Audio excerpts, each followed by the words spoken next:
Zoom was listed on the stock market on April 18, 2019 for $36 per share. When the pandemic hit the US in 2020, the stock price rose to $478.36 by November 30th, 2020. Nearly 4 years later, the stock price has dropped to $79.82 at the time of this video, November 2024. Now let me ask you, would you have sold the stock?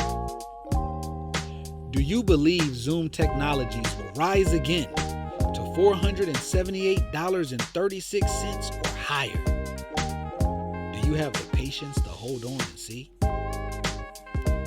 At the end of the day, if you bought the stock when it was first listed and held on to it this whole time, you would still have doubled your money. But what about those who bought their shares when it was $200 or $300 or $400 in 2020? Did they make a foolish investment, or should they continue to hold on to their investment until they recover their money?